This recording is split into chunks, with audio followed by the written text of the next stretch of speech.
continuing the discussion of Varna-Sankara. Again, when discussing such topics, I should clarify why I'm speaking on them at all. What do you speak on social issues for? Let's speak about something transcendental, spiritual, blissful, beyond this world.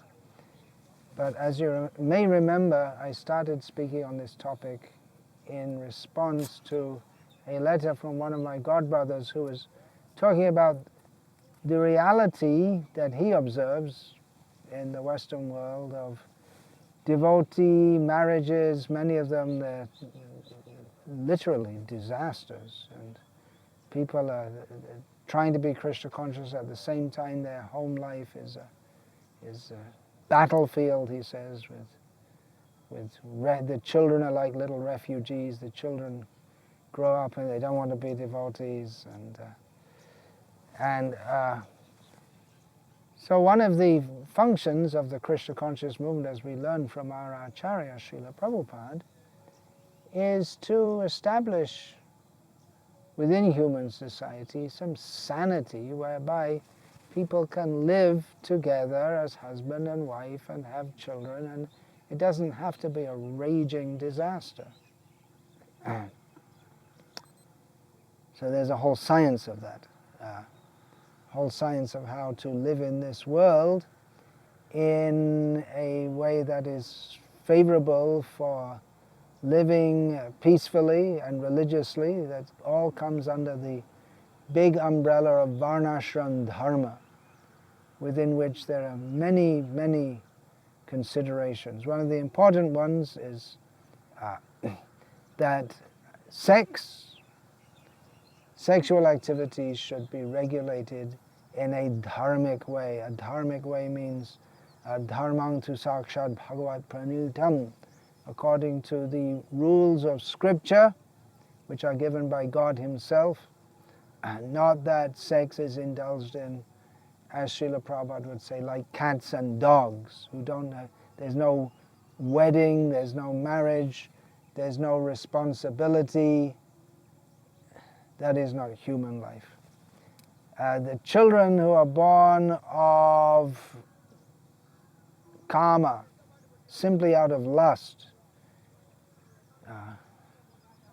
they are called Varna-Sankara.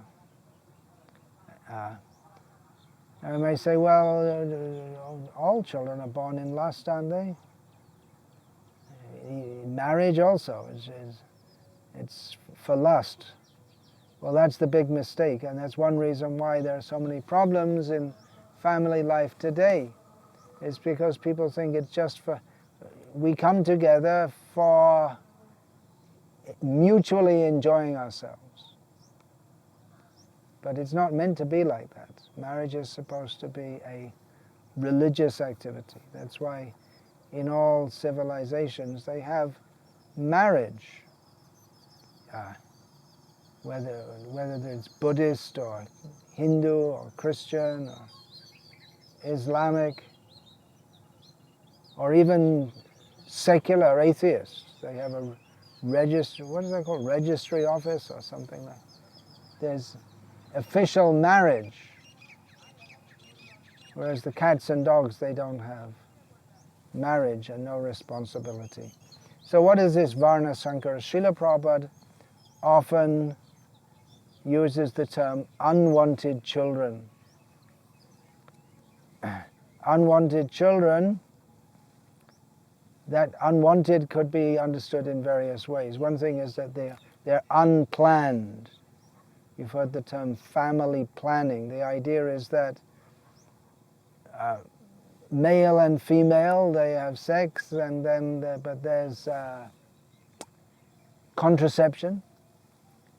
Or if that doesn't work, or if they forget to use it, or they don't use it, but they decide they don't want a child, then there's abortion. These are various methods of family planning. In other words, the child came as a byproduct of the sex, it just happened to come. It wasn't that they were planned. And most children are born like that nowadays, even within marriage. Or it can be, planned means that partners, male and female partners, they have sex and then at some point they're using contraception, and at some point they decide we want to have a child, and then they have sex without contraception. That's called. Srila Prabhupada spoke of religious or spiritual family planning, in which husband and wife, not just partners, but religiously married husband and wife, they refrain from sexual activity unless they specifically want to have a child. They control themselves. Their goal of life is something higher than having sex. Their goal of life is to live religiously for serving God, and having children is also part of serving God, to raise a child in God consciousness. So it's all godly. It's not that they're being godly and then they think, okay, let's go down to a lower plane, a lower platform of consciousness and have sex.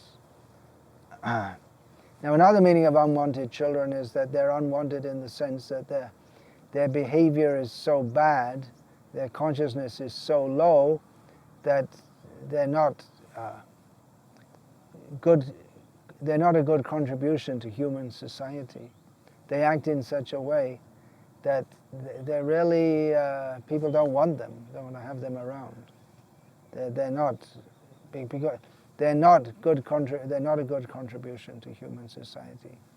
Because it may be because they're raised in such a way that they're not wanted. And I often see this in the Western countries. Here in India, people might be surprised at this, because up to the present time here in India, children are generally welcomed, and their children are doted on and looked after.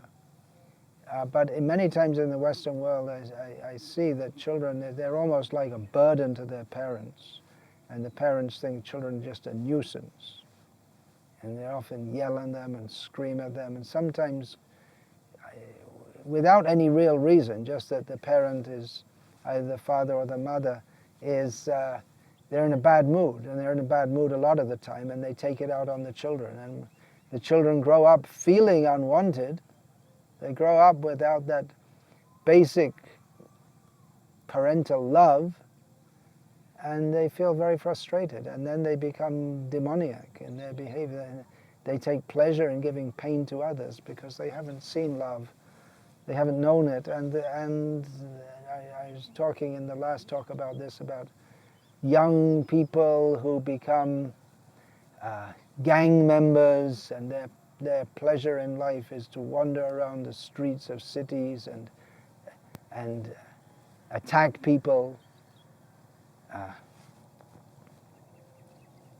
This is the society that they call advanced civilization.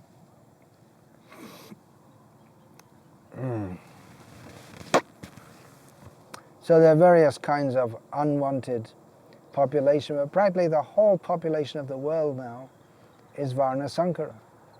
They're born not religiously, not with an express purpose that the husband and wife, they unite in dharma, and then at a certain point they decide, now we need to have a child for the sake of dharma.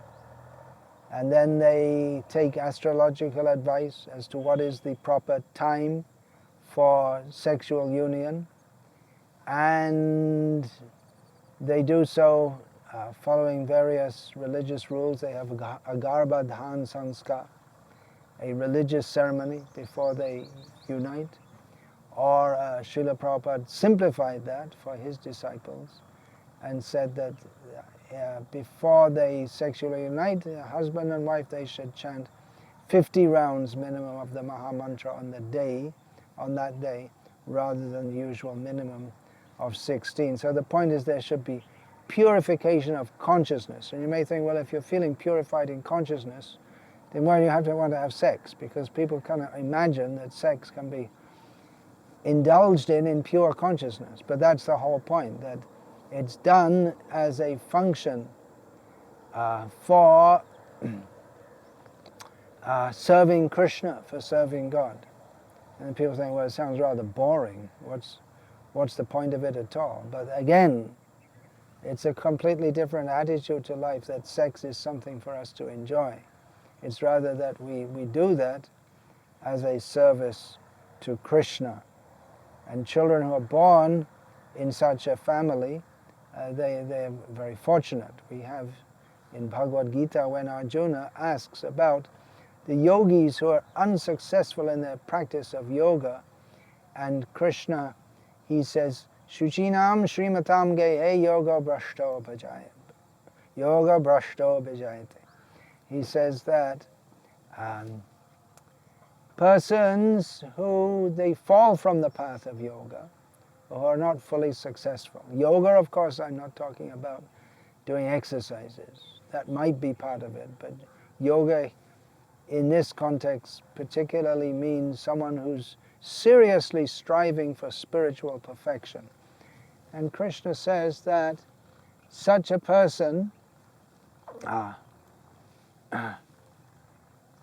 is that? Parthanaivehanamudra vinashas tasya vidyate nahi kalyana krit kaschid durgating tata gacchati. Krishna says that such a person, he doesn't come to any bad end. He must have a good destination in his next life. There's no question of him going into a bad situation. So he takes birth in an opulent family. Means people are born wealthy. In a wealthy family means they had some pious activities in a previous life. Or better still, in a family who are very religious, so that he can tatratam buddhi samyogam labante parvadehikam, so that again he can pick up on his religious activities in the next life.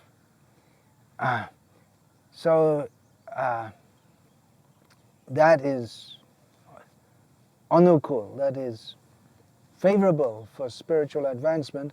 On the other hand, what happens, Srila Prabhupada explains, what happens if the Varna-Sankara population increases. Srila Prabhupada says in one lecture, he said that the whole society becomes a hell. That's a fact. And that's what we're seeing today. Yeah, people have no idea of a higher goal of life. What about all of you? You're sitting here. You're born in India. You're born in a Brahmin family. Were you ever taught that the goal of life is to go beyond this world of birth and death? Did anyone at home ever tell you this? No. No. Did they ever tell you that you're not the body, that you're a spiritual being? No. See, this is from a cultured South Indian Brahmin family. And what to speak of someone who's born in Delhi, where one thing, when I first came to India, We recite mantras. yeah, you do some idea. ritualistic, Proper, yeah. We pray, they take the temples. So one thing, when I was first traveling in India in the 1970s, you'd see every house, they'd have so many pictures of demigods, and sometimes they'd have Mahatma Gandhi also, or there's some Nehru and this and that. Nowadays you go in any home, they don't have these things. In Delhi especially, I noted that many homes, there's nothing, it's really secular. You can't tell whether they're Hindu, Muslim or Christian because there's nothing religious. Actually you can tell, because if it's a Muslim or a Christian, they'll have something religious to show in the home. But Hindus, they're completely secular. Or they might have something, just like I'm looking out at this building, which has a big picture of Shirdi Sai Baba. So even if they have something religious, it's so wacko and off track that you might think they're almost better if they become a Christian, because at least they have some idea of the one. It's a hard one to call. But worshipping Sai Baba, it's really the pits of Hinduism. So we have something to agree with the Shankaracharya. The Shankaracharya of Dwarka, he made a big fuss about that at some point. Why are they worshipping this Sai Baba? So what can you expect when the religion goes so low that it either doesn't, Garv se kaho hum Hindu hai, say it proudly, we're Hindus. But there's no education whatsoever. That was when India became independent. There was big move. No religious education in the schools. People are surprised. What did they get independence for? So that they can all become atheists and agnostics. So what can we expect? The whole society will become hellish because people are so materialistic. And I really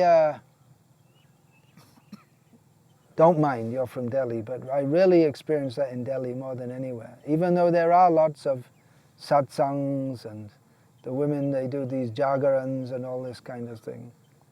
But it's a very, very materialistic attitude. Actually, in the new parts of Delhi, which is just exploding the population all the time, just like in Rohini, there's that new area. It was just a village, now it's all an urban sprawl. They're actually very religious because they're all coming in from the villages. So we have our ISKCON center there, and there's a very good response there. Otherwise, it's committed to materialism very strongly. In Bombay also, but yeah, same. Bangalore, how materialistic Bangalore became.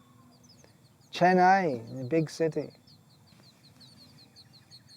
Everyone everywhere is just after money, even in the villages, that's all.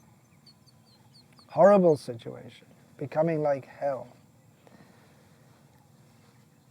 Srila Prabhupada noted that in 1972. Now if we think, oh, it was so much better then, we may think it was so much better then, but at that time Srila Prabhupada was saying it was hellish, and how much worse it's become now in 60 plus years. It's just getting worse all the time. At least at that time they didn't have in the schools education, as is now going on in some Western countries, including Great Britain. Great Britain. That children at the age of 8 or so in school are told that, well, you may be a boy now, but you can be a girl in future. Or you're a girl now, but you can be a boy in future. By an operation, they can change them from a boy to a girl or a girl to a boy. Of course, if they change them from a boy to a girl, then they can't have children.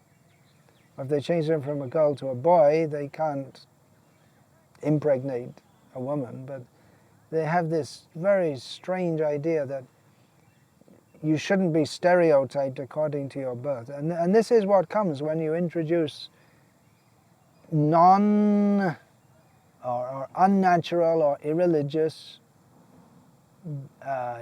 gender understanding. By God's arrangement, there's a male body and a female body, and there are different duties and different mentalities which come with that. But when you want to say that it's all the same, men and women equal in all respects, then you come to this madness which is going on in the world at the present time, that you just change your sex by an operation, or you don't change by operation, you just dress up. Here in India we have the hijra, the men dress as women, but there's small, but not that it's taught in the schools that you become a hijra. If you want, you can change it. Hijra means men dressing as women, cross-dressing. So it all becomes very, very strange when we don't recognize that men are supposed to be men and women are supposed to be women, and they have a different role and a different function in society.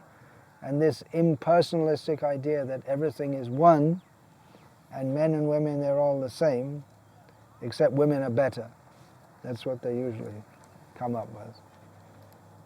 And then you have TV shows just like here in India now. They're behind the times. They're 20, 30 years behind the times.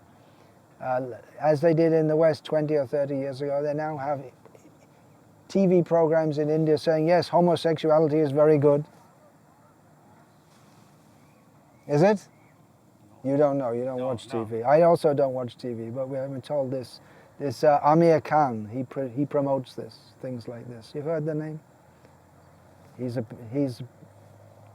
big leader of public thought or influential person. So one of the things he promotes is that, yeah, homosexuality is okay. It's fine. Well, whatever you like. It becomes insane, and then, but they still keep that the man should be, even though there's no proper marriage, and most of the children in America nowadays are born out of wedlock. That means they're born, the father is not married to the mother, or the mother's not married at all. It's a very common thing. Someone came to me in America a few years ago and said, I was raised by 2 lesbians. As if it was just the most normal thing in the world.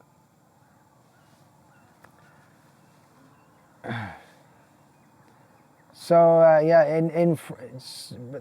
but they have what they call paternity testing, so that when the child is born, and then instead of the government giving money to the mother, they want to find out who's the father, and then he has to pay the bill.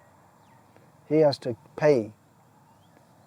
So then they may have to test a few different people, because the women, they're having sex left, right, and center.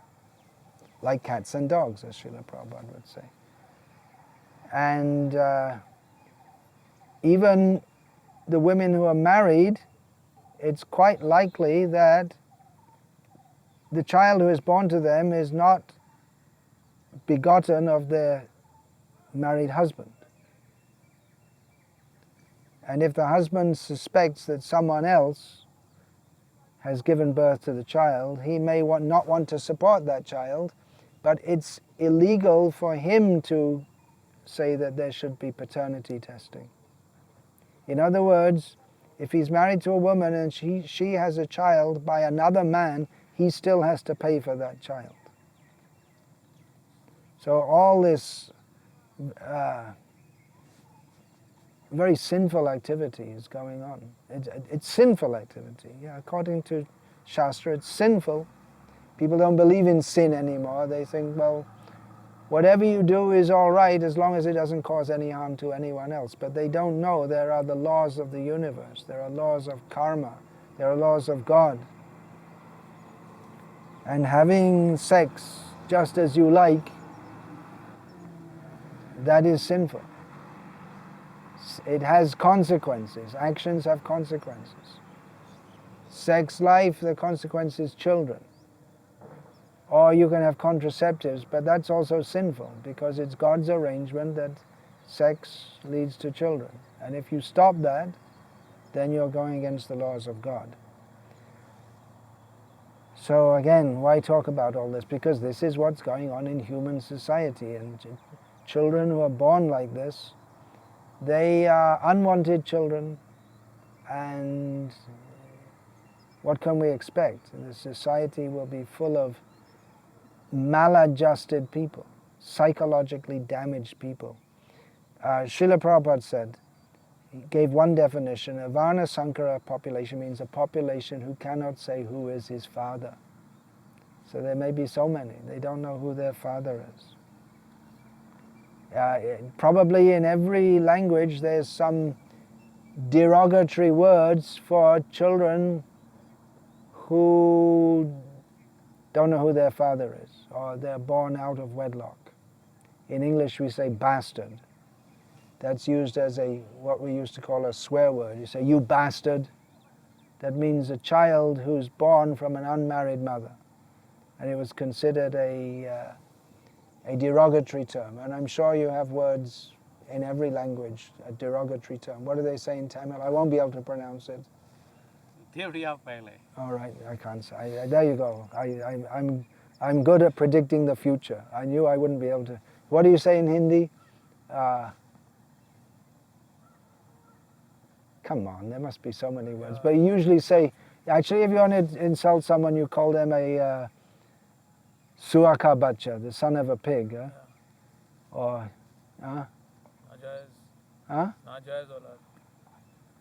there's no common word for that? I'm surprised. You don't have in Telugu? It's probably so uncommon, or people, or the women, if what happens in India, if the unmarried women who get pregnant, they have an abortion, that's all. So it doesn't happen much. I guess that's what's going on. Single word, I can't think of one single word. You can't think of one. So I was wrong. It's not there in every culture. Yeah, the big insult is pig son, right? That's in Hindi, Bengali. Anyway, let's not have a class on how to insult people. That's another subject altogether. But I'm just making the point, it's considered socially reprehensible. And there is the famous story in Shastra of the Satyakama, who he went to approach the Jabala, the guru, and said, I want to be your disciple. And to be a disciple, well, you have to be a Brahmana. If I'm going to, disciple means I'm going to teach you the Vedas, so you have to be a Brahmana. And so he asked him, what is your gotra? And what is your family background? Who is, and he said, I don't know. He said, well, who's your father? I don't know. He said, well, go and ask your mother. He went and asked the mother, and she also said, I don't know. Who's the father? That means that she had so many sexual partners. And he went back and said, well, I don't know. He said, then you must be a Brahmana. You can admit it. For someone to admit that, he must be a Brahmana in the sense that his consciousness is very pure, in the sense that he's so honest that he would admit such a thing. So it may not be a Brahmana by birth, but a Brahmana by consciousness. So there are different kinds of Varna-Sankara. There's those who are born to unmarried mothers who don't even know who the father is because they had so many sexual partners. It's just like we can imagine how aristocratic it is to be the son of a prostitute. Aristocratic? No, it's just at the lower end of the scale. That's about the lowest birth you could take, isn't it? To be the son of a prostitute. Now they call them sex workers. It became legitimized. Yeah, it's just another job, that's all.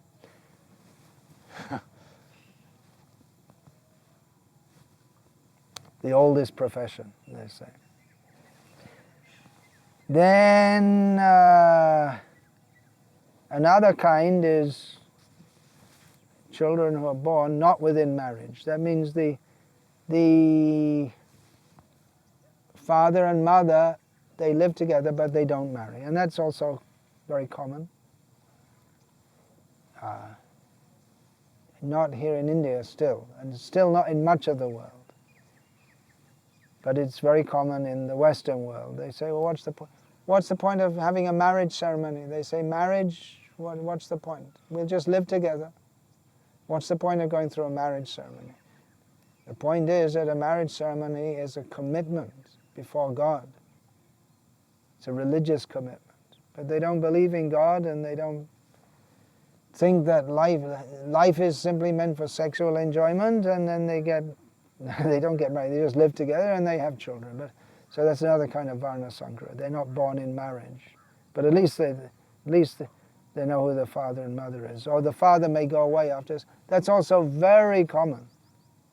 That a woman's married for some time. She has a child by one or two children by one husband or one partner. They don't actually marry. Then they split up, and then she goes to someone else. and then husband number 2, husband number 3, and then she has multiple children by different fathers. Serial monogamy, it's called. They only have one husband at a time, but they have several husbands. This is all madness, but it's considered normal in modern society. And how long ago? 2 years ago? 3 years ago? The Supreme Court of India ruled that a live-in relationship is okay. That means that a man and a woman can live together. They're not married, they're just living together.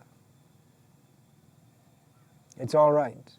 It's all right according to the secular mentality that the more educated people of India have adopted, but it's not all right according to any religious understanding. It is wrong. So, very strongly promoting here marriage, but even within marriage there can be Varna-Sankara also, if the children are not planned according to religious principles. It's much better to be married, no doubt, than to not be married, unless one is not married and one is a brahmachari or a sannyasi and is seriously practicing spiritual life. But if one is not married simply because he doesn't want to take the responsibility, that is cat and dog animal life. There's another kind of situation. There used to be a term in English called a shotgun marriage. That means that in somewhere like Ireland or America, the southern states of America, where people are religious. In Ireland they used to be very religious, now they've gone to the other extreme. They have a homosexual prime minister and they're proud of it.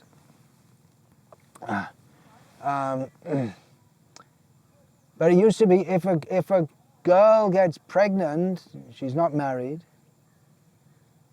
then they find the father and, okay, you've got to marry her right away before the pregnancy becomes obvious, to avoid this social scandal of having a girl not married having children.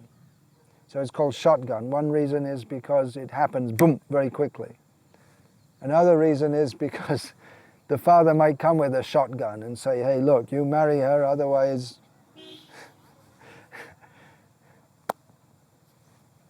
you can go to heaven quickly. They believe in God.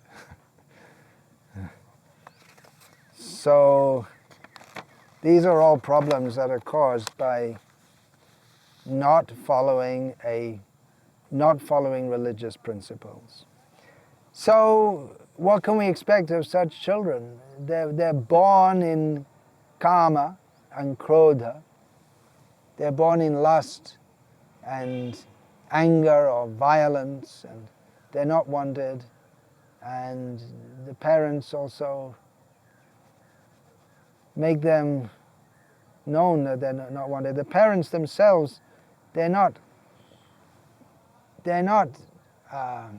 psychologically prepared or capable of looking after children. They themselves are just like children. They're grown up, they're maybe 20 years old or more, but their mentality is just look in their phone, what's the latest thing, let me find some enjoyment. They're not emotionally or psychologically mature. And to have a child, especially for the mother, means full-time dedication to the child. And if you don't want to do that, if you just want to enjoy yourself, then the child becomes a great burden, and the child feels that. I remember just one incident out of many. A couple of years ago, I was waiting in one airport in the West, in Manchester, I believe it was, as far as I remember, in Manchester in England. And there was a young boy with his mother, no sign of any father in sight. And he was about, I guess, about 5 years old, and it was like he was coming to her and wanting some love, and she would just shout at him, and because she herself, she was very frustrated. And I just thought this couldn't be possible in India, and no one said anything, because you can't say anything to anyone without the risk of getting arrested. I guess that's one reason. Poor boy. Poor boy. He's raised and he knows he's not wanted. And then we have a whole society of huge numbers of people who grow up being emotionally and psychologically disturbed from the very beginning. And it's recognized that there's a mental health epidemic in the Western world.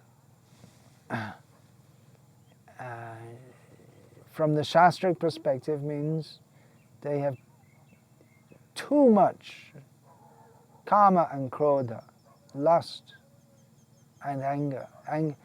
Krodha also means frustration. It's inner, pent-up anger. So this can be avoided. This can be avoided if we know what are the prescriptions that God has given, how to live in this world. It can be avoided. Human society doesn't have to be so hellish. Doesn't have to be. And this Krishna conscious movement is meant for showing a better way of life. Srila Prabhupada writes, this is from Srimad Bhagavatam, Canto 3, Chapter 17, Text 15, in his purport. Srila Prabhupada writes, to check the increase of demoniac population, the Vedic civilization enacted so many rules and regulations of social life, the most important of which is the Garbhadhan process for begetting good children. So let's see, everything Srila Prabhupada writes is so packed with meaning and importance for the benefit of the whole human society. So to check the increase of demoniac population, what we're seeing all over the world is an increase in demoniac population. So much so that people don't even mind that the leader of their country is divorced and remarried. I believe the first one was Ronald Reagan. He was divorced and remarried, and he was elected as the President of America. Then Bill Clinton came, and he had some sexual affair. Means he's acting like an animal. He had some sexual affair while he was in office, and he openly lied about it. And then he was found out to be lying, and people didn't care. They didn't care. The people of America in general, they didn't care, and life went on. So what can you expect when the leader of the country has no moral principles, and then the people who vote, they also don't have any moral principles, and then it's andhaya thandaya rupaniya manas, the blind following the blind. They're willingly blind.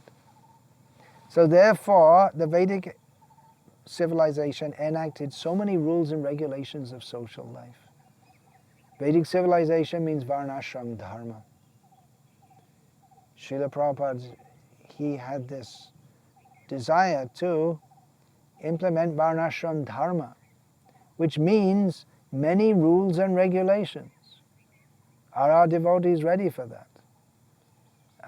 It's not only chanting Hare Krishna. Actually, of course, Krishna consciousness means chanting Hare Krishna, discussing about Krishna. There are also many rules and regulations of how to live in this world, which if we don't follow, then we won't maintain a taste for chanting Hare Krishna, or we may go on chanting, but the purity of purpose and purity of focus won't be there. That's why I'm somewhat skeptical. Should I be or shouldn't I be about these kirtan melas in which Is it really for pure love of Krishna? There's lots of muscles showing with the mridanga players, and the girls are dancing in a very attractive way.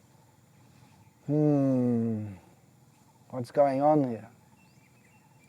It might be better than a naked drugged, well, it's definitely better than a naked drugged up dance, but it's not it's not coming out of a society in which surrender to Krishna is clearly a pure devotional service, anyabhilashita shunyam, without any personal desire. It's not coming out of a society with that as its clear motive. So Srila Prabhupada says the most important of all the rules and regulations is the garbhadhan process for begetting good children. Now, this talk, which I started last time, was discussing about how children of devotees even, they're so wild and crazy, and they're like refugees in the battlefield of the family life. When we're talking about devotees here, one devotee wrote to me. But then we wonder how many devotees' children are planned. How many devotees are following that? They're following strictly the rules and regulations of spiritual life. No illicit sex. No illicit sex means sex life within marriage for the sake of having children. Now, in one sense you may say it's understandable if married devotees can't strictly follow that. But on the other hand, if they don't follow that and their children are born out of lust, then what do you expect? What can be expected? It's all part of the descent into hellishness, that is Kali Yuga. Becoming more and more hellish. If we think the society is hellish now, it's getting worse and worse and worse. Horrible society. Therefore, devotees should really commit themselves to making something better. And especially young married people. If they're bringing children into this world, they should really try to find a situation or work to make a situation where their children can be sheltered from all this madness. From Srila Prabhupada's purport to Canto 6, Chapter 18, Text 40 of Srimad Bhagavatam. In this age, Kali Yuga, Dampatye Bhiruchi Hetuhu, the relationship between husband and wife will be based on sexual power. Therefore, household life in this Kali Yuga is extremely dangerous unless both the wife and husband take to Krishna consciousness. So getting married, it's extremely dangerous. Extremely dangerous. What do you mean getting married is extremely dangerous? How is? Well, it can be literally. The domestic violence. The man beats the wife. Or maybe just as common, but not reported as much, is the wife beats the husband. You're a social worker? Yes. So there's lots of cases of, Yes.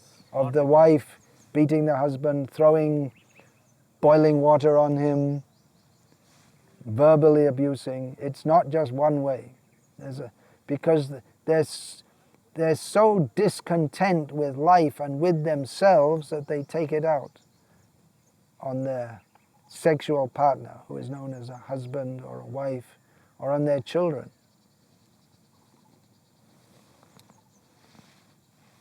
And they talk of love. It's dangerous, can be dangerous. But even if the husband and wife don't shout at each other and fight with each other and throw things at each other, even if they live relatively peacefully, if they don't live in Krishna consciousness, it's very dangerous for their children and for themselves, because they'll misuse the valuable human life. And in Kali Yuga, if we don't take to Krishna consciousness, then we're going to be degraded. So generally people think that love, we get married for love, but all right, love in marriage, it's a nice idea, but marriage is supposed to be a dharmic or a religious union, and it's a social union. You become part of a broader society with responsibility to the broader society. It's not just me and you, you and I, responsible to the whole society, and it's supposed to be an economic arrangement. Ato griha kshetra sutabta vitaya. Vita means money. So that is illusion, no doubt. This line I quoted is from the Bhagavatam, where Rishabdev is talking about the illusion of becoming attracted. Man and woman become attracted, and then they need a place to live. They have family life, social life, money, all these different things. But that is a responsibility in family life that the husband has to provide. Now in traditional Varnashram society, that means he does his duty. The barber's a barber, the teacher's a teacher, the priest is a priest, and they all work together, and then everyone supports everyone else, mutual cooperation. But the point is that marriage is a dharmic and a social and an economic arrangement. This idea of love, of course, that's there. The husband and wife, we hope they should be affectionate to each other and not be violent to each other. But that love is not in and of itself the purpose. That I'll be happy with you and you'll be happy with me. Love, yes, but then look up to Krishna. Husband and wife should unite to serve Krishna. So love in marriage should be Krishna consciousness is the basis. Love Krishna. Love each other, yes, love each other, love everyone, but with love of Krishna as the center. So this very dangerous.